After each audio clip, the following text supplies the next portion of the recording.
जिंदगी का सफर सुहाना हो, इसके लिए सावधान रहना जरूरी है। रोजमर्रा की आपाधापी में कुछ देर बैठकर सोचना समझना भी जरूरी है कि आपके आसपास क्या हो रहा है और जो कुछ हो रहा है उससे हमारी जिंदगी, हमारा परिवार कैसे प्रभावित हो सकता है। इसलिए हॉर्न बजाकर बाखबर करने वाली खबर जरूरी हो जाती है और ऐसी ही खबर नेपाल में हुए विमान हादसे की है। मौसम की दुश्वारी, तकनीकी खराबी या पायलट की लापरवाही, वजह चाहे जो भी हो, लेकिन चिंता इस बात की है कि नेपाल में विमान हादसों का सिलसिला थम क्यों नहीं रहा। सवाल यह है कि क्या नेपाल में एविएशन सेक्टर लापरवाही का शिकार है।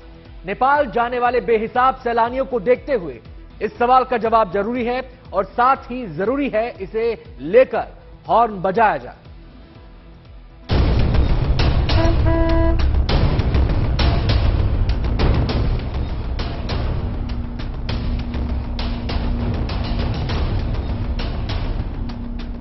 नेपाल में विमान हादसे की ये तस्वीर डरावनी है, दर्दनाक है। पोखरा एयरपोर्ट पर लैंडिंग से करीब 10 सेकंड पहले 68 यात्रियों को लेकर जा रहा प्लेन हादसे का शिकार हो गया। हादसे पर डिटेल रिपोर्ट अभी नहीं आई है, लेकिन नेपाल में फ्लाइट से जुड़े खतरों पर एक बार फिर गंभीर सवाल खड़े हो गए हैं। एक ऐसा देश जहां दुनिया भर से लोग घूमने के लिए आते हैं। हर साल अच्छी खासी तादाद में भारतीय भी फ्लाइट से नेपाल जाते हैं, लेकिन पिछले कुछ सालों से लगातार हो रहे प्लेन हादसों ने चिंता और सवाल एक साथ खड़े कर दिए हैं।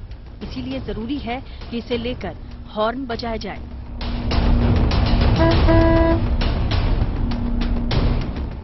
पहले ये समझ लेना जरूरी है कि नेपाल में उड़ान भरना इतना चुनौतीपूर्ण क्यों है।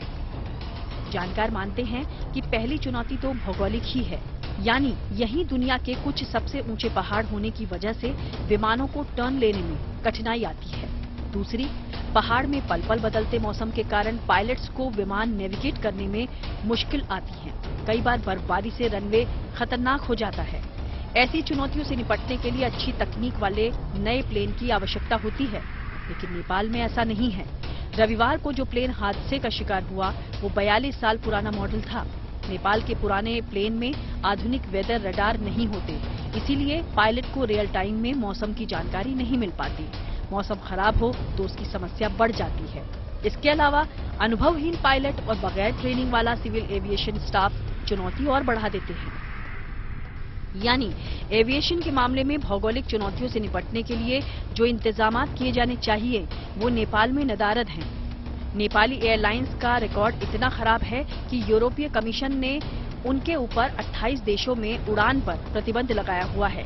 नेपाल का एविएशन सेक्टर पिछले कुछ सालों में विकसित तो हुआ है, लेकिन उसे आधुनिक बनाने की ठोस पहल नहीं की गई। रविवार को हुआ हादसा झकझोर देने वाला है, लेकिन आंकड़े बताते हैं कि पिछले 30 साल में नेपाल में ये 28वां विमान हादसा है। 2019 में काठमांडू जा रहा एक हेलीकॉप्टर पहाड़ी से टकरा गया। 2018 में यूएस बांग्ला एयरलाइंस का एक विमान त्रिभुवन इंटरनेशनल एयरपोर्ट पर उतरते समय दुर्घटनाग्रस्त हो गया था।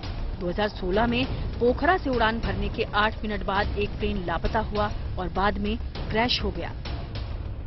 नेपाल में प्लेन हादसों की ये लिस्ट बहुत लंबी है और इसमें 1992 में काठमांडू इंटरनेशनल एयरपोर्ट पर हुआ हादसा सबसे बड़ा था, जिसमें 167 लोगों की मौत हो गई थी। लेकिन सवाल है कि नेपाल ऐसे हादसों से सबक क्यों नहीं लेता। Bureau report, good news today. Nepal में होने वाले विमान हादसों की वजह, समस्या और उसके समाधान को समझने के लिए हमने एविएशन एक्सपर्ट हर्षवर्धन से बात की है। आइए सुनते हैं क्या कहा उन्होंने।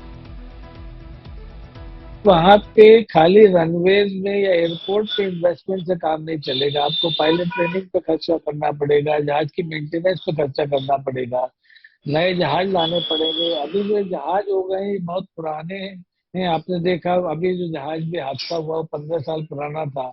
पिछले सालों में जो जहाज उनमें हादसे हुए वो 15 से 20 साल पुराने थे। तो अब जो नई टेक्नोलॉजी है उसमें बहुत ज्यादा मॉडर्न इक्विपमेंट्स हैं जो सेफ्टी के लिए बहुत इम्पोर्टेंट हैं। खासतौर पे ऐसी जगहों पे जहाँ पे लैंडिंग की सुविधाएं बहुत लिमिटेड है। जहाँ तक वहाँ की जलवायु और वहाँ के भौगोलिक स्थिति का सवाल है, मैं ये नहीं मानता कि वो अपने आप में हादसों का कारण है। क्योंकि वायु सेवाओं की शुरुआत विश्व में दुर्गम स्थानों से और दूर स्थानों से हुई। जहाँ पे एक नॉर्मल फ्लाइट चल रही है वहां पे तो आप एक उसको सिर्फ स्पीड को बढ़ा रहे हैं।